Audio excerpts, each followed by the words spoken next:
அதே போல பணியாளர்கள் பற்றாக்குறையை பத்தி காலையில வெள்ளை அறிக்கையில ரொம்ப கோடிட்டு காட்டினாங்க. ஒவ்வொரு முறையும் போகும்போது எங்க பத்திரிகையாளர் பார்த்தாலும் பணியாளர் பற்றாக்குறை 60,000 பேர் ஷார்டேஜ், 65,000 பேர் ஷார்டேஜ், 70,000 பேர் ஷார்டேஜ். மதுரையில பார்த்தாலும் சரி, சென்னையில பார்த்தாலும் சரி, மின் வாரியத்தில் பார்த்தாலும் எங்க பார்த்தாலும் இந்த ஒரு பேச்சு தொடர்ந்து மின்துறை அமைச்சர் முன்வைக்கிறாங்க. கடந்த காலங்களிலும் இதே பணியாளர்கள் தான் இருந்தாங்க. இதே பணியாளர்கள் வச்சுதான் எந்தவித பாதிப்பும் இல்லாம சீரான மின் விநியோகம் கொடுத்தோம். எந்த பாதிப்பும் இல்லை. பொதுவா மின்சார வாரியத்தை பொறுத்த வரைக்கும் அங்க இருக்கக்கூடிய பணியாளர்கள் நம்ம போற்றி வணங்கணும். மழை, வெயில், இரவு, பகல், நேரங்காலம் எதுவும் பார்க்க மாட்டாங்க. 24 மணி நேரம் பணி செய்யக்கூடிய, அதுவும் அர்ப்பணிப்புணர்வோடு பணியாற்றக்கூடியவர்கள் எங்களுடைய மின் வாரியத்தினுடைய பணியாளர்கள். உள்ளபடியே நம்ம ஒரு நிமிஷமோ 5 நிமிஷமோ பவர் கட் ஆச்சுன்னா நம்ம ரொம்பவும் வருத்தப்படுறோம். ஆனா அவங்க நேரங்காலம் பார்க்கறது இல்ல. வீடுகளுக்கு கூட போகாம உட்கார்ந்து இரவு பகல் பார்க்காம மழை வெள்ளம் பார்க்காம வேலை செய்யறாங்க. அப்படி பாராட்டுக்குரியவர்கள். அந்த பணியாளர்களை வச்சுதான் நாங்கள் கடந்த 5 ஆண்டுகள் எந்தவித தடையும் இல்லாமல் சீரான மின் விநியோகம் செய்யப்பட்டிருக்கின்றன. குறிப்பா கடந்த 5 ஆண்டுகளில் 343 பணியாளர்கள் எடுக்கப்பட்டதா அந்த வெள்ளை அறிக்கையில குறிப்பிட்டிருந்தாரு. நேற்று ஏஇ போஸ்ட், ஏஏஓ போஸ்ட் எல்லாம் எடுத்து ஏறத்தால ஒரு 401 பேர்த்துக்கு இன்றைய மின்துறை அமைச்சர், இன்றைய முதலமைச்சர் அவருடைய வச்சு அவர்களுக்கான பணி ஆணைகள் கொடுத்தாங்க. நான் உங்க மூலியமா ஒன்னு மின்துறை அமைச்சர்கிட்ட கேட்டுக்கிறேன். இது தாவேகா அரசினுடைய மின்துறை அமைச்சர்கிட்ட, இந்த ஆட்சி பொறுப்பேற்ற 40 நாளைக்குள்ள இந்த மின்சார வாரியம் டிஎன்பிசிக்கு ஒரு லெட்டர் எழுதி இவ்வளவு போஸ்ட் எங்களுக்கு காலியா இருக்கு, நீங்க தேர்வு பண்ணி கொடுங்கன்னு அனுப்பி இந்த 40 நாட்களுக்குள்ள டிஎன்பிசி அவங்களுக்கு எக்ஸாம் வச்சு அதை ரிசல்ட் கொடுத்து தேர்வு பண்ணி அந்த பட்டியலை மின் வாரியத்துக்கு கொடுத்து நேற்று ஆணைகள் கொடுத்தாங்களான்னு ஒரு கேள்வி மட்டும் வைக்கிறேன். இந்த 40 நாட்களுக்கு இது நடந்திருந்ததுன்னா அவங்க பெருமையோட சொல்லலாம். அதுல அந்த ஒயிட் பேப்பர் ரிலீஸ் பண்ணும்போது ஒரு கருத்து சொன்னார், இது ஏதோ அவங்க 1 பைசா செலவு இல்லாம ரொம்ப வெளிப்படைத்தன்மையோட கொடுத்தோம் அப்படின்னு சொல்லிட்டு. முந்தைய ஆட்சியில் 5 பேர் 10 பேரா அழைச்சு பேசுவாங்க, ஏதோ பேசுவாங்கலாம் சொல்லி சொன்னார். இந்த டிஎன்பிசியில யார் அப்ளிகேஷன் போட்டா, யார் எக்ஸாம் எழுதுனா, யாருக்கு ரிசல்ட் வந்துச்சு, யாருக்கு அப்பாயின்மெண்ட் வந்துச்சுன்னு தெரியாது. பொதுவா மின்சார வாரியம் பொதுவா டிஎன்பிசியில இருந்து வரக்கூடியது என்னன்னா, பணியாளர் அந்த தேர்வு செய்யப்பட்டவங்களுடைய பட்டியல் சம்பந்தப்பட்ட துறைக்கு வரும். அந்த துறையில என்ன செய்வாங்கன்னா அவங்களுக்கு அந்த போஸ்டிங் போடுவாங்க. எந்த இடங்களுக்கு போஸ்டிங் போடுவாங்க, நியரஸ்ட் அவங்களுக்கு எங்க இருக்க பணியிடங்கள் அந்த போஸ்டிங் போடுவாங்க. அது மட்டும்தான் அந்தந்த துறையினுடைய வேலை. இது கூட தெரியாம ஒரு மின்துறை அமைச்சர் சொல்றாரு 5 பேர் 10 பேர்த்த அழைச்சி பேசுவாங்க. இந்த அவர் வெளியிட்ட அந்த ஆணைகள் கொடுக்கப்பட்ட 401 போஸ்டும் கடந்த ஆகஸ்ட்ல எக்ஸாம் வச்சு, கடந்த ஆகஸ்ட் மாசம் எக்ஸாம் வச்சு தேர்வு செய்யப்பட்டு நேத்து அதுக்கான ஆணைகளை கொடுத்திருக்காங்க. தேர்தல் இல்லாம இருந்தா நாங்களே எங்க முதலமைச்சர் வச்சு அந்த ஆணைகளை நாங்க கொடுத்திருக்கோம். அதை ஏதோ அவங்களே டிஎன்பிசிக்கு அனுப்பிச்சு அவங்களே வெளிப்படைத்தன்மையோட எடுத்ததை போல அவங்களே எந்த விதமான இது இல்லாம ரீல்ஸ் வரைக்கும் அந்த லெவலுக்கு அவங்க எடுத்துட்டு போயிருக்காங்க. முதல்ல அவர் கொஞ்சம் உணரணும், அதாவது யதார்த்த நிலையை உணரணும். எந்த அரசியல் நடந்துச்சு, எப்படி நடந்துச்சு, அது எப்ப நடந்துச்சு, இப்ப நம்ம அதை எப்படி கொடுக்கறோம் அப்படிங்கறத கொஞ்சம் ஒத்துக்கணும். அவங்க நாங்க ஒத்துக்கிறோம், போன ஆட்சியில என்னெல்லாம் நடந்துச்சு, முந்தைய அதிமுக ஆட்சியில இப்ப நாங்க என்னெல்லாம் செஞ்சிருக்கோம், இந்த ஒப்பீடுகளை சொல்றோம். அந்த ஒற்றுக்கொள்ளக்கூடிய யதார்த்த மனநிலை இந்த மின்துறை அமைச்சர்கிட்ட வேணும். அது இருக்கும்னு நான் எதிர்பார்க்கிறேன். அதே போல நான் இன்னும் கூட அவருக்கு கொஞ்சம் வெளிப்படைத்தன்மையோட சொல்றேன். டெக்னிக்கல் அசிஸ்டன்ட் இருக்காங்க, டிப்ளமோ ஹோல்டர்ஸ், அவங்களுக்கு ஒரு 656 பேர்த்துக்கு டிஎன்பிசியில் ரெடியா இருக்கு. அதுவும் நாங்க அனுப்பிச்ச பட்டியல் தான்.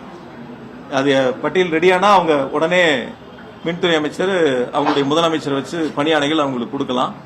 அதே போல ஐடிஐ முடிச்சவங்களுக்கு ஃபீல்ட் அசிஸ்டன்ட், அது ஒரு 1795 பேர்த்துக்கு எல்லாம் முடிச்சு டிஎன்பிசி ரெடியா இருக்கு. அதையும் இன்றைய முதலமைச்சரை வச்சு இன்றைய மின்துறை அமைச்சர் கொடுக்கலாம். இதெல்லாம் அவங்களுக்கு ஒரு வழிகாட்டுதெல்லாம் பாக்கி இருக்கு, அதையும் சேர்த்து சொல்லுங்க. ஆனா ரீல்ஸ் மட்டும் நீங்க எதை கொடுத்தீங்க, வெளிப்படைத்தன்மையோட செஞ்சீங்கன்னு தயவு செஞ்சு மக்கள்கிட்ட ஏமாத்துற மாதிரியான ஒரு செய்திகளை போட வேண்டாம் அப்படிங்கறத என்னுடைய வேண்டுகோள். அதனால கடந்த காலங்களில் மின்வாரியம் டிஎன்பிசிக்கு அனுப்பி தேர்வு செய்யப்பட்ட பணியிடங்கள் தான் நேற்று வழங்கப்பட்ட அதற்கான பணி நியமன ஆணைகள். இனி அடுத்து வரக்கூடிய டிப்ளமோ ஹோல்டர்ஸா இருந்தாலும் சரி, ஐடிஐ முடிச்சவங்களா இருந்தாலும் டெக்னிக்கல் அசிஸ்டன்டா இருந்தாலும் அதுவும் கடந்த திமுக ஆட்சியில் எங்களுடைய கழக தலைவர் முதலமைச்சராக இருந்து எடுத்துக்கொள்ளப்பட்ட பணிகள் தான் இப்பொழுது அதற்கான ஆணைகளை வழங்குவதற்கு தயாராக இருக்கின்றன. அதே போல போன 5 வருஷத்துல மின்வாரியத்தினுடைய உள்கட்டமைப்புகளை பத்தி சொன்னாங்க. போன 5 வருஷத்துல என்னென்ன வேலைகள் நடந்துச்சு, 122 துணை மின் நிலையங்கள் முடிச்சு பயன்பாட்டுக்கு கொண்டு வரப்பட்டதுன்னு அந்த வெள்ளை அறிக்கையிலே இருக்கு. அந்த வெள்ளை அறிக்கையிலேயே 122 துணை மின் நிலையங்கள் கடந்த 5 ஆண்டுகள்ல முடிச்சு பயன்பாட்டுக்கு கொண்டு வரப்பட்டிருக்குன்னு இணைக்கப்பட்டிருக்குன்னு சொன்னாரு. ஆனா சொல்லும்போது என்ன சொன்னார், எந்த வேலையும் நடக்கல, எந்த வேலையும் நடக்கல, நடுவில் எந்த வேலையும் நடக்கல, எந்த வேலையும் நடக்கலன்னு ஒரு வார்த்தைகள் இடையில இடைச்சல்களா வந்துகிட்டு இருந்துச்சு. அதுக்கப்புறம் இன்னொன்னு என்ன அதுல குறிப்பிட்டாங்க அப்படின்னு சொல்லி பாத்தீங்கன்னா, மின்மாற்றிகள் இருக்கு, டிரான்ஸ்பார்மர். அது வந்து 99,573 கடந்த 5 வருஷத்துல போடப்பட்டதா அவரே அந்த வெள்ளை அறிக்கையில சொல்லியிருக்காரு. அப்புறம் சொல்லிட்டு திரும்ப சொன்னார் எதுவும் நடக்கல அப்படின்னு சொல்லி சொன்னார். அதுக்கப்புறம் பாத்தீங்கன்னா அதுல EHT லைன் இருக்கு, ஒரு 4003 கிலோமீட்டர் போன 5 வருஷம் போட்டிருக்காங்க அப்படின்னு அந்த வெள்ளை அறிக்கையில தெளிவா சொல்லியிருக்காங்க. சொல்லிட்டு என்ன சொன்னாரு, எதுவும் நடக்கல. அதுக்கப்புறம் வந்து HT லைன் இருக்கு, ஒரு 25,963 கிலோமீட்டர் போன 5 வருஷம் வந்து உள்கட்டமைப்பு பணிகள் அந்த மின் விநியோகத்துக்காக செய்யப்பட்டிருக்கு அப்படின்னு அந்த வெள்ளை அறிக்கையில கொடுத்திருக்காங்க. கொடுத்து முடிச்சுட்டு கொஞ்ச நேரம் கழிச்சு எதுவும் செய்யல அப்படின்னு சொல்லி சொன்னாரு. அதே போல வந்து LT லைன் இருக்கு, ஒரு 23,179 கிலோமீட்டர் அளவுக்கு வந்து போன 5 வருஷம் போட்டிருக்காங்க அப்படின்னு சொல்லி அந்த வெள்ளை அறிக்கையில கொடுத்தாரு. கொடுத்து முடிச்சுட்டு எல்லாம் இடையில கேப்ல வரும்போது திரும்ப ஒரு முறை என்ன சொன்னாரு, போன 5 வருஷம் எதுவும் நடக்கல, வருமானம் கூடிச்சு, ஆனா செலவு எங்க போச்சுன்னு தெரியல, அந்த பணங்கள் நிதிகள் எங்க போச்சுன்னு தெரியல அப்படிங்கிற ஒரு கருத்தை முன் வச்சாரு. இது எல்லாம் அவங்க சொன்ன அவங்களுடைய வெள்ளை அறிக்கையிலிருந்து எடுத்துக்கொள்ளப்பட்ட சரத்துகள், அவர்கள் சொன்ன எண்ணிக்கையை தான் இப்ப நான் இந்த நேரத்தில் உங்க இடத்துல முன்வைக்க விரும்புறேன். அதே போல 25 வருஷத்துக்கு மேலா இருக்கக்கூடிய சப்ஸ்டேஷன் மின்மாட்டிகளை பற்றி சொன்னார். இதெல்லாம் 25 வருஷத்துக்கு மேல ஆயிடுச்சு, இதெல்லாம் இப்ப மாத்தணும், கணக்கில் எடுத்துக்கணும். இதெல்லாம் வந்து அதாவது யாருக்குமே தெரியாதவங்களுக்கு வேணா அது ஒரு புதுசா தெரியும். ஏன்னா இவர் இப்பதான் போய் 40 நாள் ஆச்சு, அதனால அவருக்கு அது புதுசா தெரியும்.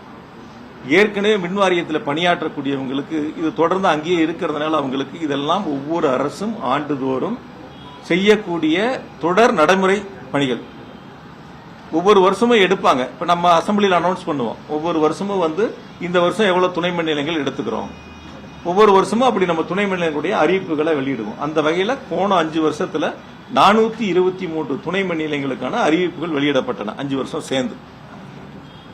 423 துணை மின் நிலையங்கள்ல பணிகள் முடிக்கப்பட்டு பயன்பாட்டு கொண்டு வரப்பட்டது இருக்கு, பணிகள் நடந்துகிட்டு இருக்கிறது ஒரு பக்கம் இருக்கு, நிலம் எடுத்து அதற்கான திட்ட மதிப்பீடுகள் தயார் செய்யப்பட்டு டெண்டர் கோர வேண்டிய ஸ்டேஜில் இருக்கிறது இருக்கு, சில பணிகள் வந்து நிலம் இல்லாத இடங்களும் இருக்கு.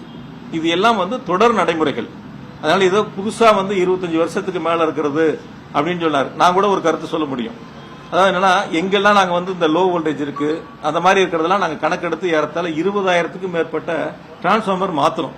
உங்களுக்கே தெரியும், அதை நான் சட்டசபையிலையும் சொன்னேன், சில நேரங்களில் பத்திரிகைகள்ட்டையும் சொன்னேன். இதெல்லாம் வந்து மின்சார வாரியம் கணக்கெடுத்து செய்யக்கூடிய பணிகள். இப்ப சென்னையில் எடுத்துக்கிட்டீங்கன்னா பாத்தீங்கன்னா வந்து RMU போட்டோம். நிறைய எங்களுடைய கழக இளைஞரணி சிலர் துணை முதலமைச்சராக இருந்து சேப்பாக்கம் திருவல்லிக்கணியில் கூட அவருடைய கைகளாலேயே வந்து அந்த RMU வந்து பயன்பாட்டுக்கு கொண்டு வந்தாங்க. அப்படி பாத்தீங்கன்னா வந்து 5,433 RMU வந்து சென்னை உட்பட அந்த சட்டமன்ற தொகுதிகளில் நிறுவப்பட்டிருக்கு. அதுல இன்றைய மின்துறை அமைச்சருடைய முதலமைச்சர் தொகுதி பெரம்பூர் தொகுதியிலேயே நீங்க பாத்தீங்கன்னா 260 RMU போட்டு 260 RMU வந்து பெரம்பூர் தொகுதியிலேயே கடந்த 5 ஆண்டுகளில் நிறுவப்பட்டிருக்கின்றன. 5,433 புதிய RMUகள் நிறுவப்பட்டிருக்கின்றன. சென்னையில் அதே போல வந்து UG கேபிள் எங்கெங்கெல்லாம் முடிக்காம இருந்ததோ பல நேரங்களில் நான் சட்டசபையில சொன்னேன், UG கேபிள் முடிக்காத இடங்கள்லாம் அது முழுமையாக முடிக்கப்பட்டு பயன்பாட்டுக்கு கொண்டு வரப்பட்டிருக்கின்றன. அதையும் நான் எவ்வளவு என்னங்கிறதையும் சொன்னேன். அதே போல ஒரு நிகழ்ச்சி ஒன்று மின் வாரியத்தினுடைய தலைமை அலுவலகத்தில் நடந்துச்சு. ஒரு 300 பேர்த்துக்கு வந்து பணி உயர்வு கொடுத்து, அவங்களுக்கு போஸ்ட் பணி உயர்வு கொடுத்து, ஏதோ புதுசா இந்த அரசு வந்தோடனே வந்து இது வரைக்கும் மின் வாரியத்தில் பணி உயர்வே நடக்கல, 20 வருஷமா காத்திருந்த ஒருத்தர் வந்து என்ன பார்த்தாருன்னு இன்னைக்கு அந்த ஒயிட் பேப்பர் ரிலீஸ் பண்றப்ப பத்திரிகையாளர் சந்திப்புல சொன்னாங்க. எனக்கு தெரிஞ்ச வரைக்கும் ஒவ்வொரு வருஷமும் அந்த மின்கல பணியாளர்களை கேட்டாலே சொல்லுவாங்க, அங்க இருக்கக்கூடிய தொழிற்சங்கங்களை கேட்டாலே சொல்லுவாங்க, ஒவ்வொரு வருஷமும் தேதி குறிப்பிடாமல் தேதி மாறாமல் அந்த குறிப்பிட்ட தேதிக்கு முன்பாகவே மின்சார வாரியம் கடந்த 5 ஆண்டுகளாக அவர்களுக்கான பணி உயர்வு வழங்கப்பட்டிருக்கின்றன. இவர் கடைசியா நாங்க ஒரு 300 பேர்த்துக்கு கொடுத்தோம் அப்படின்னு சொல்லி ஒரு கருத்தை முன் வச்சார். நாங்க அனுப்பின பட்டியல் வந்து நீதிமன்றத்தில் அந்த கேஸ் இருந்துச்சு. டைரக்டா போஸ்டிங் வந்தவங்களுக்கும் உள்ள டிபார்ட்மெண்ட்ல இருந்து படிச்சு அந்த போஸ்டிங் வந்தவங்களுக்கான வித்தியாசங்கள் கோர்ட்ல இருந்துச்சு. அந்த கோர்ட் வந்து 11ஆம் தேதி 11/3/2026 ஒரு தீர்ப்பு சொல்றாங்க. அந்த தீர்ப்பின் அடிப்படையில் நாங்க 12ஆம் தேதி சம்பந்தப்பட்ட அலுவலகங்களுக்கு அந்தந்த மாவட்டங்கள்ல பட்டியலை சரிபார்த்து எங்களுக்கு தலைமைக்கு திருப்பி அனுப்புமாறு மின்சார வாரியம் கேட்டிருக்கு. அந்த பட்டியலை சரிபார்த்து கொடுங்க. 11ஆம் தேதி தீர்ப்பு, 12ஆம் தேதி அந்தந்த அலுவலகங்களுக்கு அனுப்பி வச்சு பட்டியலை சரிபார்த்து கொடுங்கன்னு அனுப்பிச்சிருக்காங்க. 13ஆம் தேதி அந்த பட்டியல் சரிபார்க்கப்பட்டு உடனடியா 416 பேர் அனுப்பிச்ச பட்டியலை சரிபார்த்து தலைமை அலுவலகத்துக்கு 13ஆம் தேதி கொடுத்துறாங்க. 14ஆம் தேதி சனிக்கிழமை, 15ஆம் தேதி ஞாயிற்றுக்கிழமை. 15 தேர்தல் தேதிக்கான அறிவிப்பு வந்துச்சு. 15ஆம் தேதி தேர்தல் தேதிக்கான அறிவிப்பு வந்துச்சு. சரி, தேர்தல் தேதி அறிவிப்பு வந்துருச்சு, பணி உயர்வு வழங்க முடியாது, நிறுத்தி வச்சாச்சு, வாக்கு எண்ணிக்கை முடிஞ்சிருச்சு, புது அரசு பதவி எடுத்துக்கிச்சு.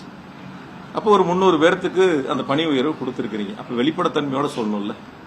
எந்த தேதியில நீதிமன்றம் உத்தரவு போட்டுச்சு, எந்த தேதியில தலைமை அலுவலகத்திலிருந்து சம்பந்தப்பட்ட அலுவலகங்களுக்கு இந்த பட்டியல் சரிபார்த்து கொடுங்கன்னு அனுப்பிச்சாங்க, எந்த தேதியில பட்டியல் சரிபார்த்து தலைமை அலுவலகத்துக்கு வழங்கப்பட்டது, இடையில எத்தனை நாள் இருந்துச்சு, எதனால இது நிறுத்தி வைக்கப்பட்டு புதிய அரசு பொறுப்பேற்றவுடன் இந்த பணி நியமன அந்த பணி உயர்வு வழங்கப்பட்டிருக்கிறது கொஞ்சம் வெளிப்படைத்தன்மையோட சொல்லியிருந்தா யதார்த்தத்தை நம்ம உணரலாம். ஆனா அவங்க